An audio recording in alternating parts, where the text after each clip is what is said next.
Hey there, listeners. This is your host, Troy, giving you a little heads up about this extra special episode. John Philbin, the gentleman who portrays Chuck in the movie, was gracious enough to give me extra time with our recording, so I decided to leave most of it as part of the episode in whole.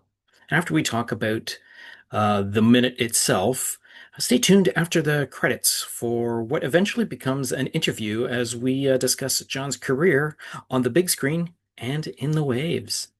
Frank, what's the weirdest thing you've ever saw in here? Let me ask you a question, kid.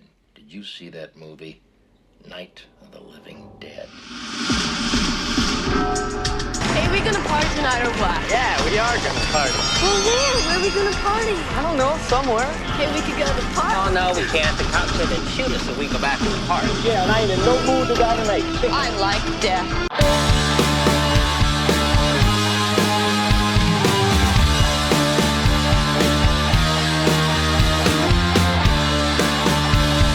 Greetings, fools, and welcome to minute 67 of Do You Want to Party, the Movies by Minute podcast of the 1985 groundbreaking horror classic, The Return of the Living Dead. I'm your host, Troy, and joining us for this episode is a very special guest host, none other than Chuck himself.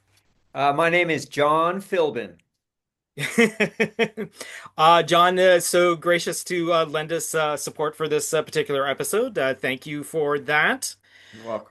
As before we get any further into it, so obviously we're going to be talking about the movie itself. How is it been this year doing the convention scene on the 40th anniversary? Yeah, it's a lot of fun. We've got 6 more to go, and we're having a really good time. You know, That's we're like a fantastic. family, like kind of like a dysfunctional family in a way. When we get together, there used to be more of us, but we're dropping like flies. But the ones that have survived, the younger cast members, Yeah. still get to go to conventions. Really appreciate the fact that we were in the movie and that fans are willing to meet us and give us, the love that, that we're looking for, at these horror conventions. None of us expected it. We're all very grateful for it. It gives us an exciting, very unique in the entertainment industry glimpse into the effects of our work. I don't know why people go into acting. They all go in for different reasons, but Right. not everybody gets to meet fans, 40 years later after a movie they did. So it's very special for us and we really enjoy it. And my manager said, like, yeah, this is going to be the last year you get to do stuff like that. And I'm like going, God, I hope not. That already hurts because it's so much fun. Because I'm a fan of horror movies and actors. So I like to go and meet all the different actors. I love going to the different cities. I Right. love seeing my castmates, how they're growing, how they're living. It's just nothing but good. That's fantastic. I only wish that like I'm in like Toronto, Ontario area of Oh, Canada.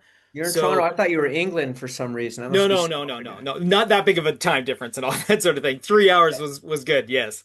You have a Um, Canadian accent. That's what it is. yes. Yeah. But yeah, I would just like even if within driving distance, I'd be able to get to see you guys sometime this year. But I don't think you're going to be out to this area anytime.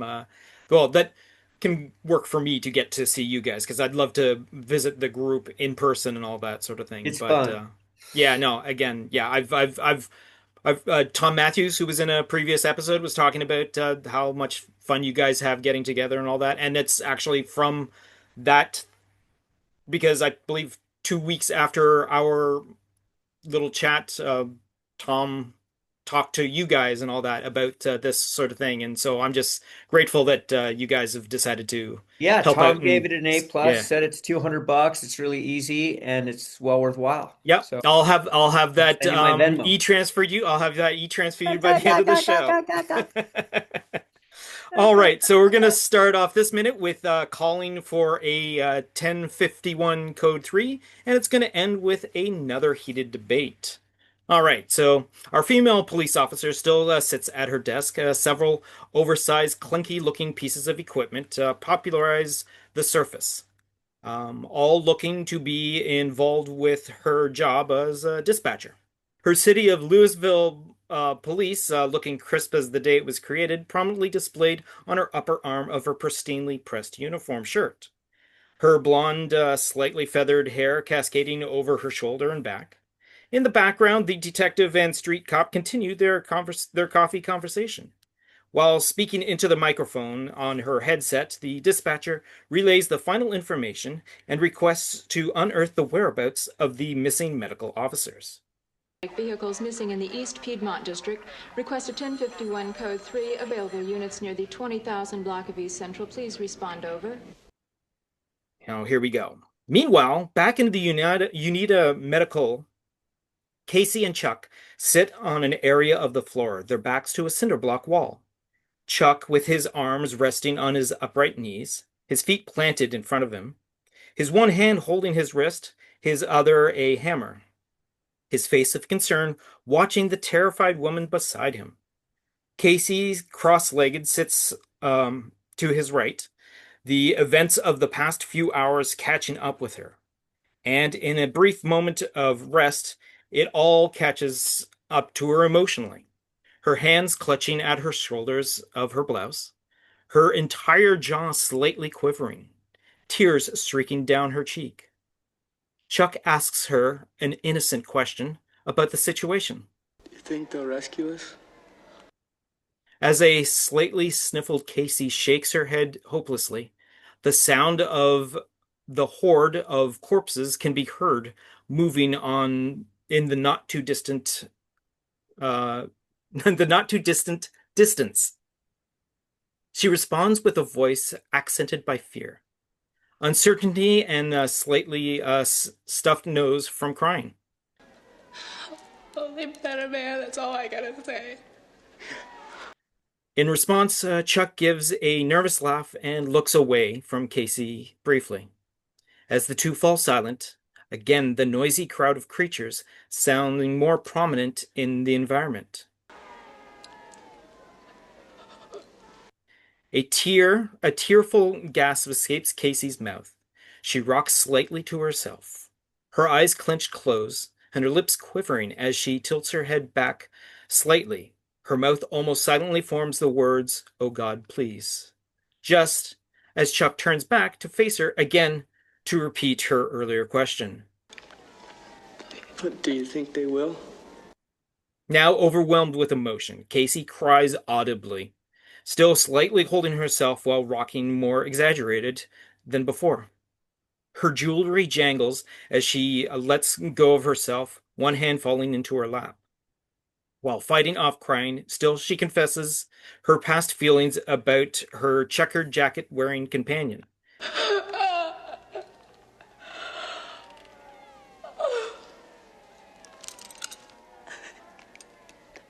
Chuck,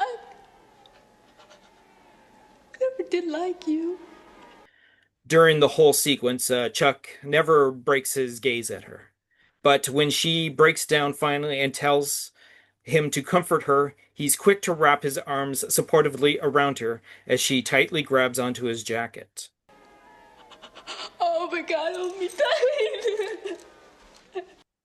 While she leans into him, she lets out her emotional waterworks as Chuck holds her. Over in the embalming room, there's tension in the air.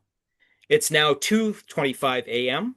Freddie lays sprawled out on the ground, still being supported by Tina's lap as her arms wrap around his shaking arms. His leg mimic the movements. Taking a knee beside them is Bert, using his trusty lead pipe as a sort of crutch. He observes the lovebirds.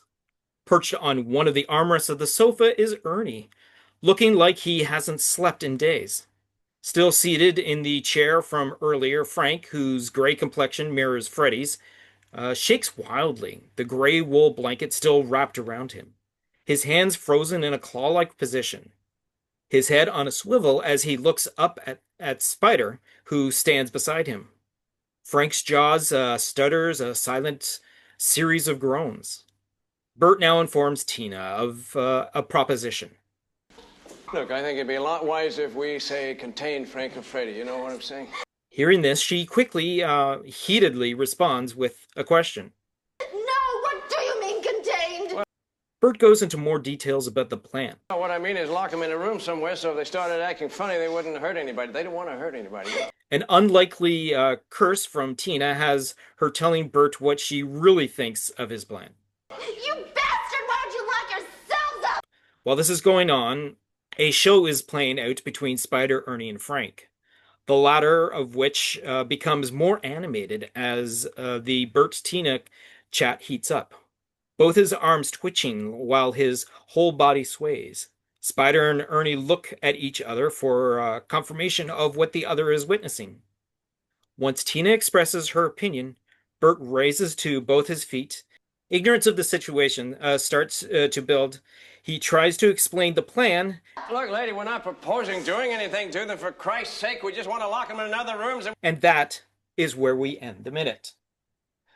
So we have kind of cool, one of the few sequences where we actually cover more than two scenes and all that. However, both bookends to actually your sequence and all that sort of thing are both chopped up and all that sort of thing.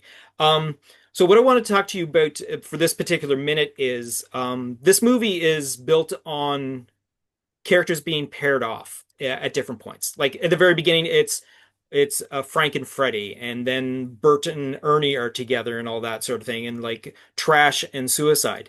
For a good, like I would say 90% of this movie, you're in scenes like Chuck is with Casey in all the scenes and all that sort of thing. There's only like one sequence in the cemetery when Casey's not in the scene and all that sort of thing where you are.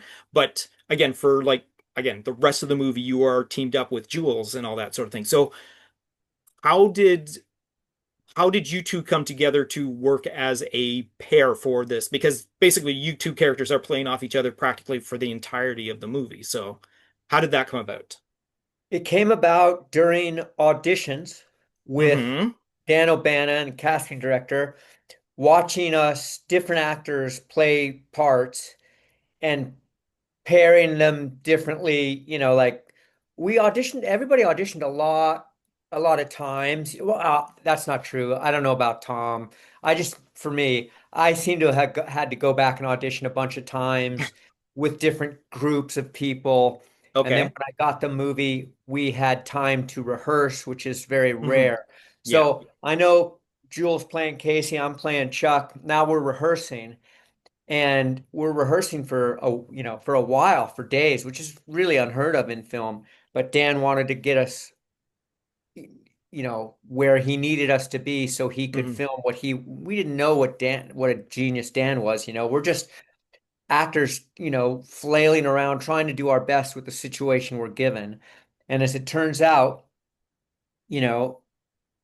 Casey really doesn't like me, like she's a real, pain in the ass to me, but I am for some reason head over heels in desire for her, and I'm willing to take the abuse. Like all she does is insult me, and all I wanted, I'm like a puppy dog.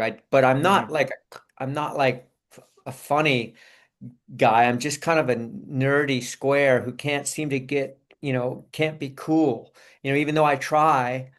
So we were always at odds, and I was always like, how can I get this girl to like me? And she was like, working on her own stuff, and she wasn't interested. So it came about through Dan's casting, going, I like this quality John's bringing. He's going to bring this sincere, realistic, he doesn't fit in quality. He's not funny. He's not cool. And Jules going to bring this sexy, bitchy, chick thing, energy. And she did. And he put us together. I'm never ever getting, it's so funny in that scene.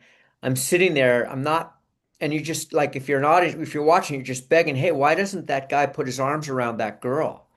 He's been trying to do that this whole time, but the script's written so like I don't do it till she asks me to do it, and I'm just sitting there and she's suffering. actresses have it so hard. She's suffering, she's crying. We've been wet for days and nights, you know. Now we're sitting alone and it's emotional. You know, we're trying and we're hearing these horrible sounds, so we're thinking about terrible ways to die. You know, and it's every man for himself. And she's just suffering so much. When she finally says, you know, put your arms around me, it's like, fuck, finally. It's like a romantic comedy in a way.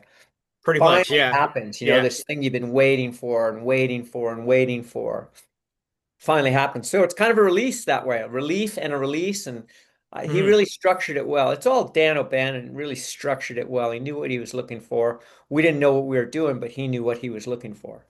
Yeah, that is definitely doing the research on the movie itself. Yeah, Dan O'Bannon had such a and again, watching the movie like 90 minutes straight through and all that sort of thing, sure, it's fine all that. But when you break it down to studying it minute by minute the way I'm doing here and all that, you see a lot more depth to because you can actually concentrate on one given moment at a time. And like a sequence like Chuck and Casey in this sequence and all that sort of thing. You can see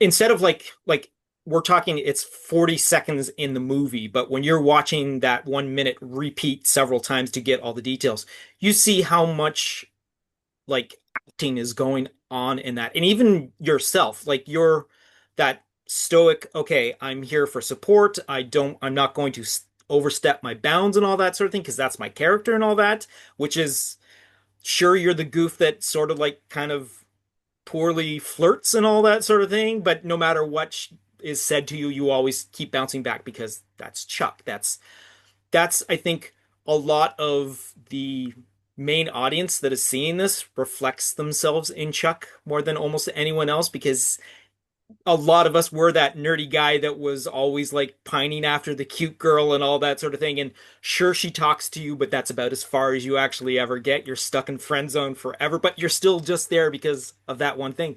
And it comes across in your portrayal of Chuck, which is, I mean, I think it's the character that I identified first when I Yeah, originally we saw the even look the movie. same, bro. We're the same Exactly. guy. I was, yeah, You know, exactly, exactly. versions Yeah. of the same guy. Um, I've but heard that a lot yeah. lately. And only on the 40-year reunion have I heard that. Only Oh, this really? year, only 40 years after making that Oh, film wow.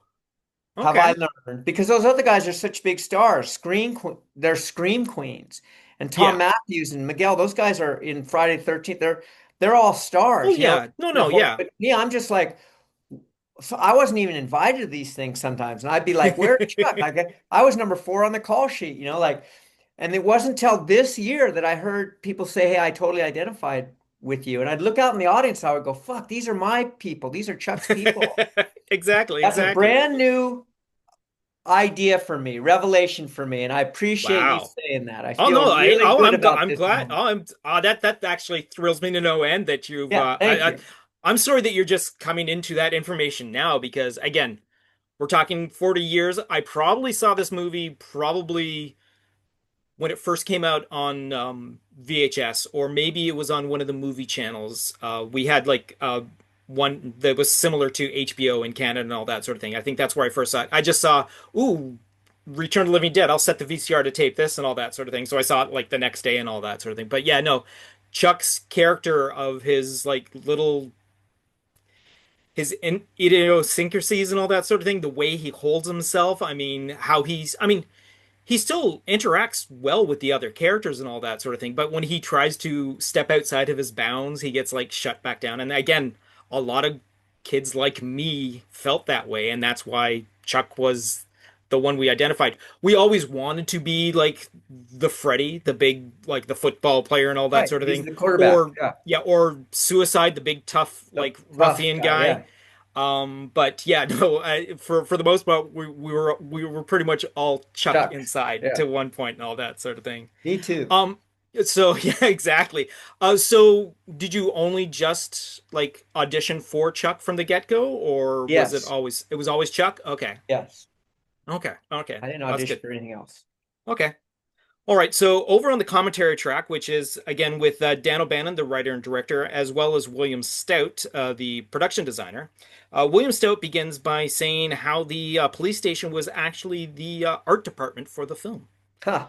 However, Dan O'Bannon brings the conversation back to the mask um, Linnea Quigley wore with the sculpted huge mouth from the previous minute. And he mentions that how the chin, she had to put her chin against what she had to be biting because of the exaggerated jaw. He said that he had to keep reminding Linnea not to bite him, but to chin him. Ah, Then they both, right. sadly, they both fall silent for the emotional sequence between uh, Chuck and Casey. And then once they're back in the embalming room, Dan O'Bannon points out that Tom Matthews and Jimmy Caron, um, and as James Caron gets more animated, he mentions enthusiastically how he's given it both barrels, accounted by accented by a snicker from William Stout, who adds, "He's great." And that's where the commentary track ends for this particular minute of the actual script. Um, so yeah, so you had mentioned Dan O'Bannon and all that. So how was it working with Dan O'Bannon? I mean, I've noticed from different versions of the movie, like I used both the script and the work print comparison, and a lot of stuff seems to be slightly changed from script form to what we see in the final screen. Is it them changing, like, was it Dan O'Bannon changing ideas at the last minute, or were like the actors allowed to come up with like, hey, how about we say it this way, sort of thing? I Or mean, those some of those guys were pretty experienced actors, but that wasn't my experience. My experience was the script would change. You'd get different colored pages for that day if they were had gone home at night and worked on it because Dan's a writer, like so he could bring us new pages that day. There'd be minor changes. For us, I was never thrown. This is all new. Here's 10 pages of dialogue. Like I don't. yeah, But he could do it. He could change anything he wanted. We're still trying to figure it out. It wasn't shot in sequence or anything, and I wasn't present unfortunately, for Tom Matthews and James Caron, and God, those guys yeah, are so fucking funny, and God, they were so funny. But I didn't get to see any of that. I wasn't there. I was just there for the work. If I'm on screen, I'm there. If I'm not in the scene or anything. I'm not on the set. okay, I see, I see. Except for some of the zombie stuff that I wanted to watch. But which was Nice, wild. nice. Yeah. Crowds of wild zombies. But Dan was really cool with me in that he never said anything, Oh, really? which kind of drove me crazy. I was an actor. I wanted feedback. I Some wanted the sort of, director to yeah, talk yeah, to me. yeah. I'm a new actor. I'm used to people Hmm. talking to me like, how am I doing? Like I'm an insecure actor and I don't know what I'm doing. I'm playing an insecure guy who keeps failing scene after scene after scene. Nothing feels good. Nothing feels right. And I'm like, I wanted him to help me, but he must have been seeing that and he must have gone, this is what I want. The Yeah, camera will pick what I, this yeah, up. The yeah. camera will pick up that this guy just feels like he's not hitting the ball out of it. He's just something, he's missing something. And that's what it does pick up, in my opinion. And that the feeling, the insecurity I had was immense because he never said anything to me. And afterwards, I'd talk to my agent, I'd talk to someone else, and they would say, well, that's because he was getting what he wanted. He's having huge arguments on the set with other people. And I'm thinking, I want some attention. I want to argue with him or him to praise me, something, anything, but he only engaged in those kind of arguments and when he wasn't getting what he want to get what he wanted. So he was getting what he wanted with me, and I never knew it.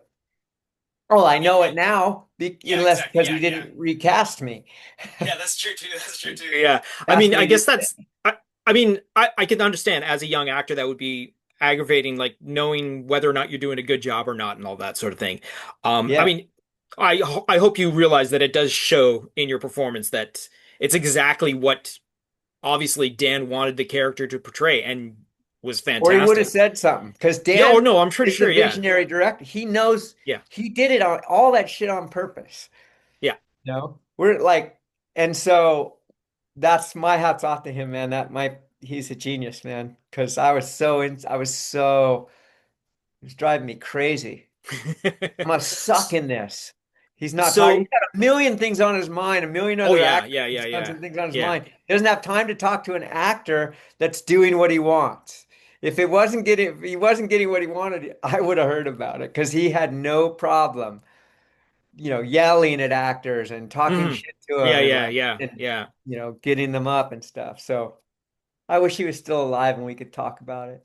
Yeah, no, it's most unfortunate about his passing. But so that being said, then I take it you only actually of the older gentlemen in the cast, you only worked with Clu Gallagher then is Yeah. basically what I'm thinking. Okay, And okay. Alan Trotman, who's really probably my age, but Oh Alan yeah, no, Trotman. Alan Trotman. Yes, exactly. Yeah, yeah, yeah, yeah. Actually, I never got to work with him. I only got to work with Tarman, but Alan Right. Trotman was Yes, just an yeah, enigma to us yeah. all. An enigma. He isn't now. He's the most beloved part of our little family. Oh, he's a Alan Trotman. fantastic man.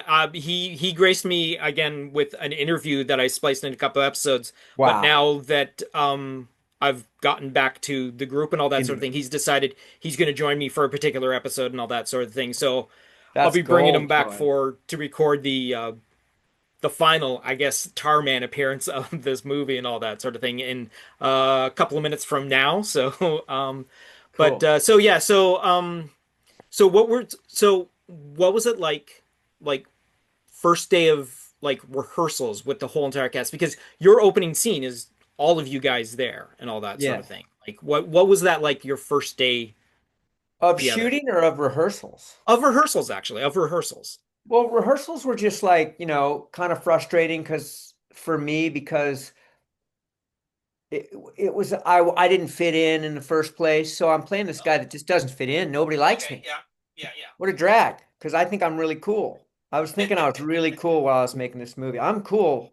How come I'm not cool in this? Like, Right. but I'm not going to be a nerd like, a clown, like a really fun, like a comedy actor. I might try to, I, I try to be funny. It just doesn't, I can't do anything right. Right, right. So it's very awkward, but it's good because we really did it for blocking, timing, vibe, tones off each other, tone. Yeah. He's thinking of camera angles, so it's a luxury to get to rehearse before a film. Like I really appreciated the time, and trying a couple of new things, but you know, it's just better being awkward, and like trying to just overdoing some things and underdoing others. It's just crazy. It was so Yeah. much fun. Yeah. Well, I guess yeah, that is a very rare thing, especially for what you had, like a $4 million budget, sort of whatnot. You were able to spend about 2 weeks doing rehearsing throughout the whole entire movie to allow the cast to gel together, and it shows on the screen when It you see does. scenes that are like 2, 3 minutes long, and everyone's like shouting lines back and forth and all that sort of, and it looks like flawless. You guys definitely look like you it allowed the movie to look more natural than it probably would have if you guys were just thrown in and started filming sort of thing. Yeah, I agree. Yeah. We got really lucky in that Hmm. respect for sure. According to the script, which is a story and screenplay by Dan O'Bannon, we are dealing with a revision from October 1983, and this is based on a story and screenplay by John Russo, Rudy Brickey, and Russell Steiner. Interior, police station, dispatch room, night, drizzle. The dispatcher sits at her little console wearing her headphones, surrounded by other dispatchers. Phones ring and people talk at the same time. Dispatcher enter radio. We have a code 5 from the fire department. Two paramedic vehicles missing in the Kennington district. Available units near the 200,000 block of East Central. Please respond. Interior, warehouse, night, drizzle. Casey and Chuck are huddled in a dark corner. Outside, corpses scream. Chuck, do you think they'll rescue us? Casey, they better, man. That's all I have to say. Long pause. Chuck, yeah, but do you think they will? Casey looks at him. Casey, Chuck, I never did like your face, but under the circumstances, hold me tight. Now, just for our listeners' information, the script itself is a little different than the final version, where in the script, the upcoming sequence of Frank and Freddy being transported for everybody's safety has actually already happened. It actually takes place before the breakthrough of the creatures in the casket storage room. The script version of the sequence that we have in the final version originally has much more going on and it goes a little something like this. Interior embalming room. Night. Rain picks up again. Ernie, Bert, Meat, Scuzz, Tina. They're all looking at Freddie and Frank, who are clenched up like they are having seizures. Tina is weeping and holding Freddie. Scuzz, I ain't staying here with them. Meat, yeah, that's right. We gotta do something about them. Means Freddie and Frank. Tina angrily, do what?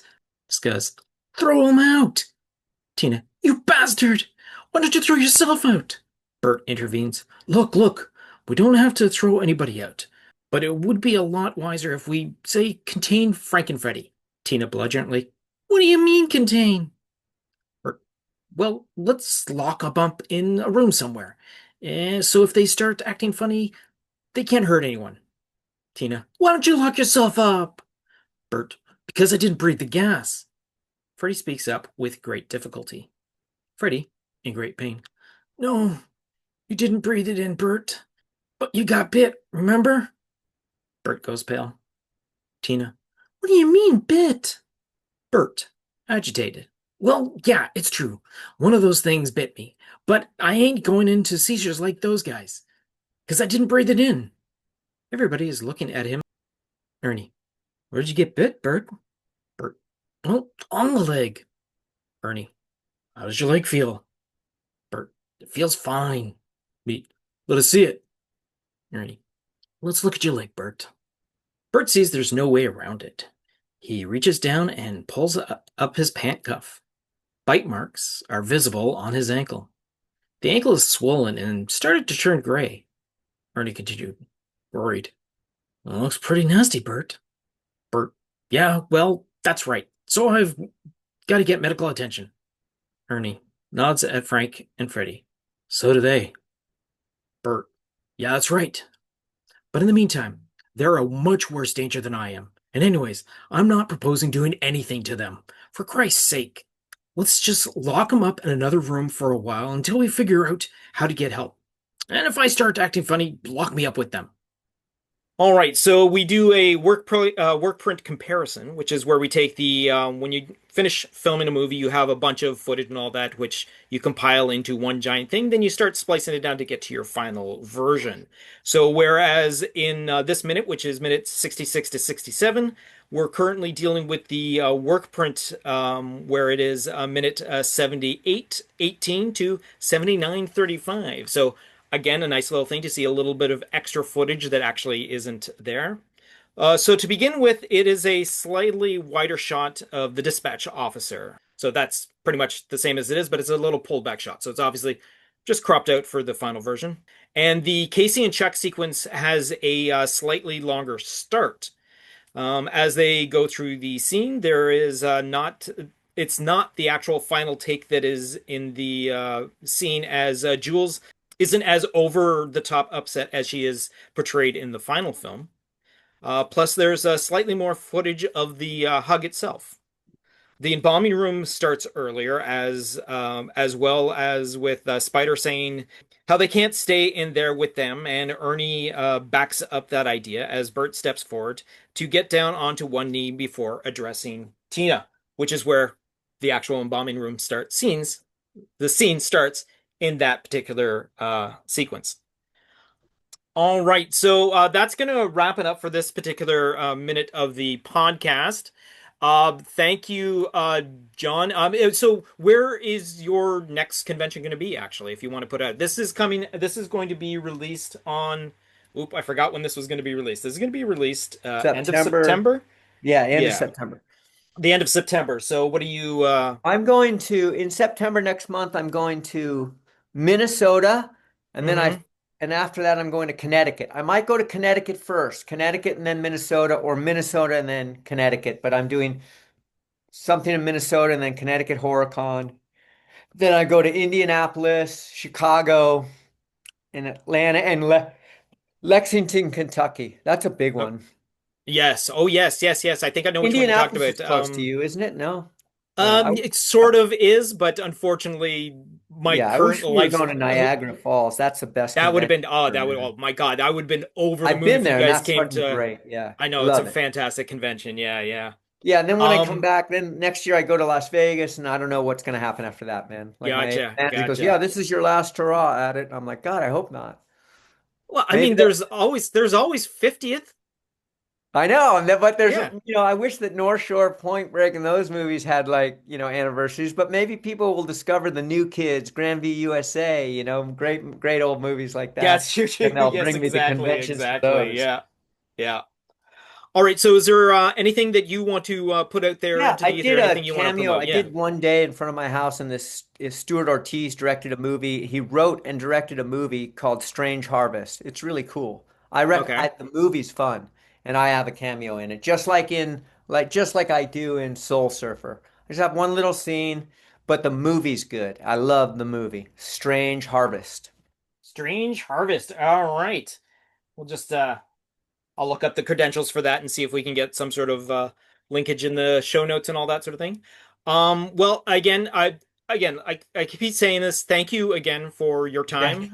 This Thank has you, been Troy. fantastic. I love Yeah. hearing more about the the background of all these actors and all that sort of thing. Yeah. Hopefully, I could get a few more of you guys to join Yeah. in on the I'll merriment and recommend all it. It that. was fun. It's a good time. I appreciate you saying that.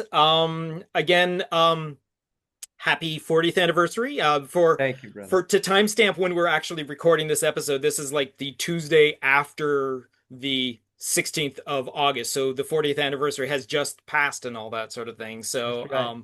whereas you're listening to this like almost a month and a half later. But anyways, so hopefully maybe if there's enough time in a schedule, we can get you in for another minute later on if possible. Sure. I don't see why not. Excellent, excellent. I like that. I like that. All I right. enjoyed it. Thank you. I'm glad that you did. Thank you. Thank you, You're welcome. John. You're welcome. Thank you, audience. Hopefully, you're enjoying this ride as much as I am. And other than that, I got nothing else to say, but see you next Wednesday. All right. You've just been listening to a Planet Geek production of Do You Want to Party? A Movies by Minute podcast of the 1985 The Return of the Living Dead. Please be sure to subscribe, download, comment, share, rate, and review. Be sure to follow us on our social media platforms: Facebook, YouTube, TikTok, Tumblr, or Letterboxd. Search for Planet Geek Productions. X, former Twitter, Instagram, and Blue Sky. Search for planetgeekpod. Or send us an email to planetgeekpod@gmail.com. Our closing music is provided by Night Chill. See the show notes for more details. Once again, thanks for tuning in, and farewell, fiends.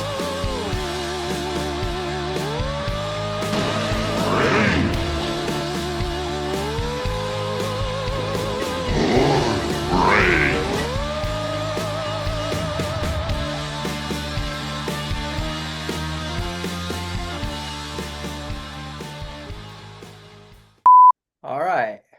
All right. Hello there, John. Oh, your microphone's off. Oh, there you go. It's back on now. Can you hear me? I can hear you now. You Yes. can see me. I can see you. Yes, exactly. Yes. Look. All right.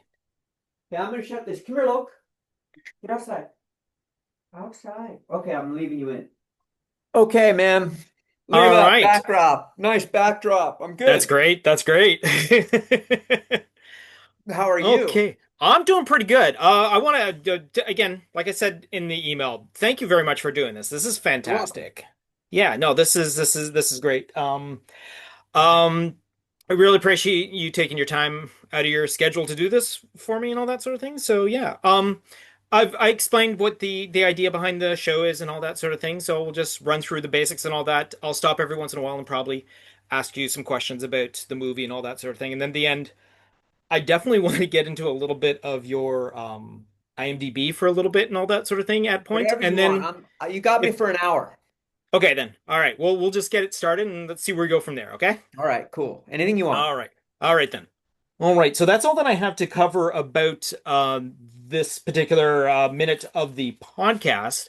However, what I would like to do is I would like to ask you something, if you don't mind me going into your IMDb, if you don't mind. Go for it. So it's one thing that you would normally do when you do a podcast like this. When you go to start your research, you bring up the IMDb, look it up for all the actors and all that sort of thing. Now, with an ensemble cast like this particular movie, and a movie from, again, 40 years ago, um, you realize how, like, and it's a movie that you really enjoyed when you were younger. It's really remarkable to realize how many of these other movies that the other actors you've seen that you've actually witnessed them and all that sort of thing. And you're by like no like you're the perfect example of this. When I originally brought up your IMDb, I'm like looking at this. I'm like, oh, I didn't know he was in this. So I bring up the like an image search for your character in that movie, and like, oh, I do remember him in that. And I go through this and like, oh, I do remember him in that sort of thing. Like your first credit on here is a horror staple of friggin' Children of the Corn. Now, how did that come about? Like, was that actually your first actual role, or was it just your first movie that was released, sort of thing? Or It was the first movie I ever did, I ever shot. I went gotcha. immediately from that to the first movie I was cast in and shot after that, and which was released after that, called Grandview USA, I was which gonna was a put that in as big, well. Yes, big yeah, fucking movie for me, you know. And Children of the yeah, Corn was a little movie for me. It was just yes, something yeah. my agent suggested I do to get ready, to get camera ready for the next movie, which was going to change the world for me. And as it Wow. turns out, 40 years later, I'm going to conventions for Children of the Corn. It's had legs. I've made more money at conventions. You know, in Grandview, USA, people like a lot of people haven't seen it, and it's a great, beautiful Oh, it movie. is. Oh, yes, The yeah. work is amazing in it, you know, and I'm Hmm. so proud of it. But Children of the Corn is a big cult classic hit, you know? Yeah, So yeah. Children of the Corn was the first movie I ever did. I had no idea what I was doing. It was wonderful to work with Fritz Kirsch. Now I go to these conventions with John Franklin and Okay. Corey and Courtney Gaines and Right. Fritz Kirsch, and we went. It was our 40-year anniversary last year, and I went Ah, to okay, 10 okay. Oh, with yeah, them. that would make sense. Yes, yes, yes. Yeah, I went to 84. Yeah, 10 with them, yeah. and it was epic, just like Nice. this is. So yeah, that was my very first experience. Never thought Wow. anybody see it or be talking about it, and it's unbelievable. You never know. You make a movie, you think, oh, this is going to be it's going to change my life, you know, and it doesn't. Nothing happens. Then you make a movie, you think, well, I'm just doing this for these other reasons, and that movie becomes Right. something that changes your Hmm. life, like that For Children of the sure, Corn for sure. and Yeah. Return of the Living Dead changed my life because I'm going to conventions now. Yeah. I'm Yeah, not for going to sure, for sure. conventions for Grandview USA, even though I love the movie, I love the work.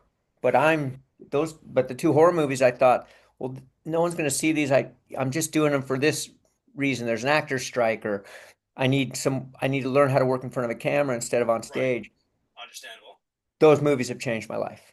Sweet, sweet.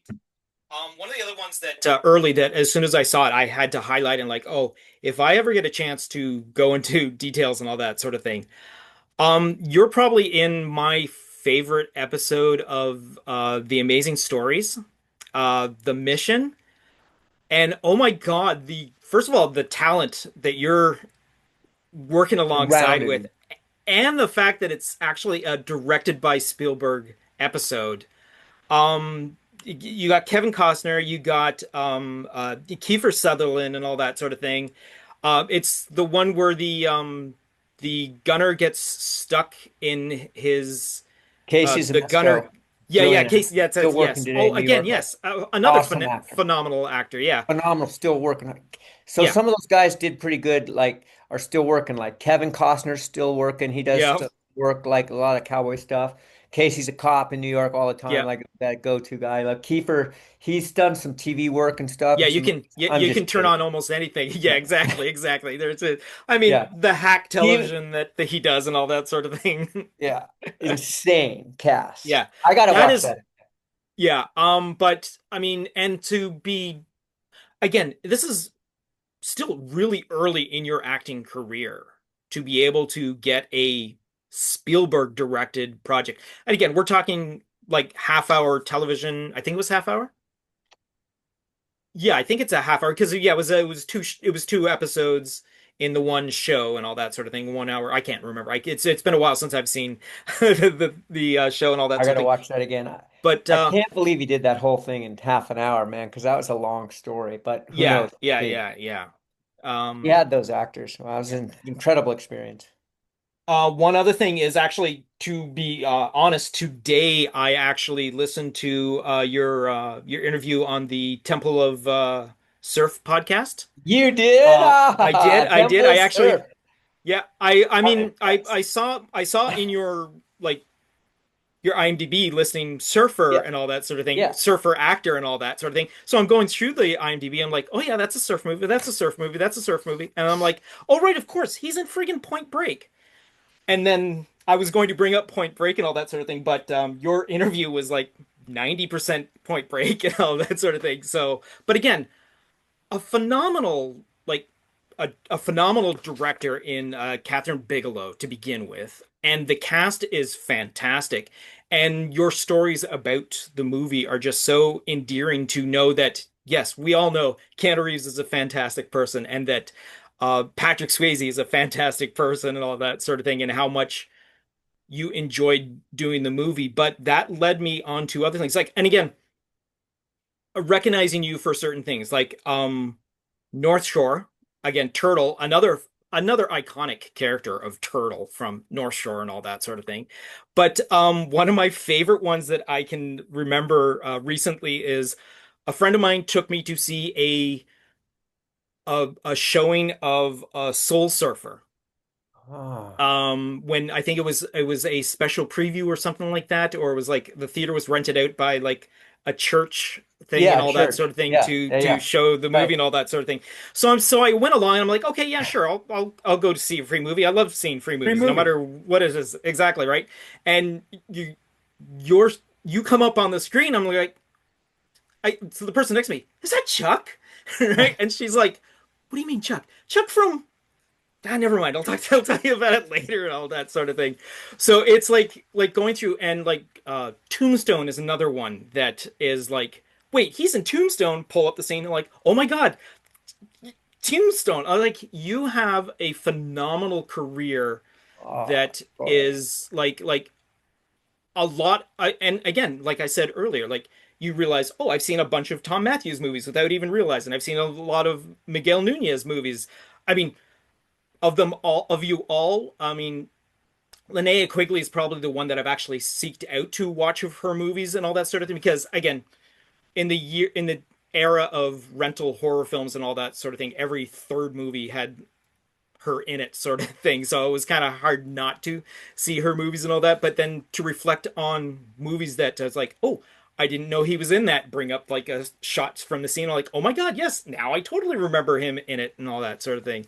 But so you also have so in your surfing movies, are you just an actor surfing, or are you also helping the other actors surf as well? Like, do you become part of it? Because I see that it's in Blue. No, wait a sec. What is the movie where you actually were a surf? In Blue Uh, Crush, Blue I Crush. wasn't That's an it. actor. I just taught Yeah, you Kate were just Bosworth how to yes. play a That's surfer for that movie. right. I had quit acting. And Oh, at quite that point you had frankly, stopped. oh yeah, I had quit acting because I couldn't get a job after like, I don't know, Honor Bound or some other movie I did. I Right. just couldn't get a job. Okay. It was crazy, like I was like so depressed and butt sore and like Hmm. angry, it was crazy. And I needed a job. I needed to work. So I started teaching surfing. And it was through teaching surfing, I kind of got my life back. I realized it's the only thing I knew how to do was surf. Right. And I just put my head down and was teaching surfing for like 10, 15 years, and I got, Blue Crush pretty early on, like 3 years into it, just teaching surfing. I got to go Okay, over there and watch. And can I stop you yeah, there yeah, for a go ahead. second, John? We're about to run out of my free Zoom and all that sort of thing. So I'm gonna stop this. I'm gonna send you another link for another one, and we can talk for another like 20 some odd minutes, and It's fine then with me. we can just okay. I don't want to. We'll get Thanks. back to the Blue Crush and all that sort of thing before we actually run out of time. So let me stop this, and I'll send you another link right away. Okay? Hi.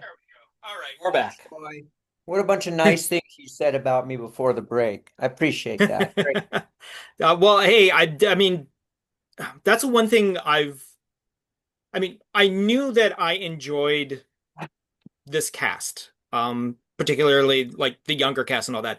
I have respect for like James Karen and Don Calfa and all that sort of thing because I've known their work prior to seeing them in this movie. But this is the movie where I basically was introduced to the cast, the younger cast and all that sort of thing. And then again, like I said, to find out much later on that I've not realized that I've been following their careers for seeing so many movies that they've actually been in. It's just I, I'm I'm glad I could get this chance to tell you this, which is, I Thanks. mean, again, Me too.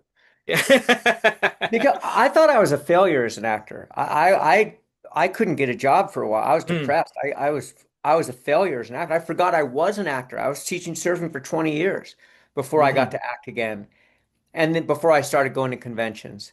It wasn't until right. I went to conventions, it wasn't until now that I'm going to conventions that I hear someone who's a movie fan tell me those kind of words. So it's changed my entire perspective on my life. Well, So it's a good thing. Hi, honey. I'm glad that you're getting those Green accolades and sugar. all that sort of thing. But I'm sorry that it's taken so long for you to get those accolades. Yeah, Because I I had mean, to go yeah. through that thing, man. I had to Oh go through, wow. went through it. I had no idea. How would you know? Like, I True, true. didn't Yeah, realize. exactly. Yeah. Yeah. But now I see my career through a different perspective, and it's much more comfortable and Hmm. comforting to go, wow, I was grateful. I'm grateful I had those opportunities and I was lucky. And that's a good feeling to walk around grateful and feeling lucky. Oh, for No. sure, for sure. So So I'm happy. like, so in other movies where you got to surf, Oh, right, right. were Back to you just an actor, or were you also like helping out other actors surf or that so sort of thing? if I got hired as an actor, that's a Hmm. different where I get to surf. I've surfed. This is a claim to fame for me. I've surfed pipeline in three different characters. I've had three different characters surf a wave that very few people can surf on this planet, Right, right. let alone actors. But I've surfed it as an actor in three different characters: Turtle, Nathaniel in Point Break, and then Yeah. this Cantrell guy who was a drug dealing criminal in John Stockwell's The Break, it was called. And they're all radically different characters. Oh yeah. And in the reason I got the break, and this goes back, I teach Kate Bosworth how to surf for Blue Crush. Yes. Then I go over there and she does really well. And John Stockwell decides he loves it so much he's going to make a TV pilot. And he's thinking, what actors can I use who can do stunts out at Pipeline and also act? And I got a job. I got a job as an actor in a John Stockwell TV pilot called The Break. And I got to surf Pipeline and be a drug dealer on the North Shore, you know, which is out of character for me. It's going against type for me because I had been a surf instructor for Blue Crush. Right. So it's just amazing how things work out in the world, Wow. And then for Soul Surfer, I taught surfing to Helen Hunt. Yeah. I gave her surf lessons. She Right. decides to make a surf movie. She asks if I would come over and just be there, and she throws me a bone as the Fuel TV reporter, and I get a 1 day, one scene, one line part as an actor in a movie that goes on to be a big hit. And I have a pretty important part. One scene, but that's because I was teaching surfing that I got a job as an actor. And the roles I play as actors have nothing to do with the fact that I'm a surf instructor, except for one movie. And that movie is Undateable John. And I play a surf instructor. Yeah, I saw that. And I'm like, Undateable John, huh? I play a surf instructor who's struggling with addiction, which Hmm. is what happened in my life. So Ah, it is really, really interesting. I just found out a friend of mine went and saw it and he really didn't like it. And I can't tell, he won't tell me why. He thinks I'll be upset. But I thought it was really good. I really liked it. It didn't get a good release date, but that's the only movie where I play a surf instructor. nice. And the fact that I'm a surf instructor and a drug addict, but I don't play myself. I mean, I play a version of myself, but you know how that is in movies these days. For Actors sure, are yeah. playing versions of themselves Hmm. in drama, in comedy. So that's what I Yeah. was doing. Yeah, And it's yeah. fun. I think it's really fun. Right. Not a Excellent. horror movie and not really a surf movie either. It's a recovery movie. It's about people who are flailing at recovery, not a success story recovery movie. Oh. A bunch of losers recovery movie. No spoiler alert, but does it have a happy ending? Yes. Okay, good. Okay. I mean, Hollywood ending.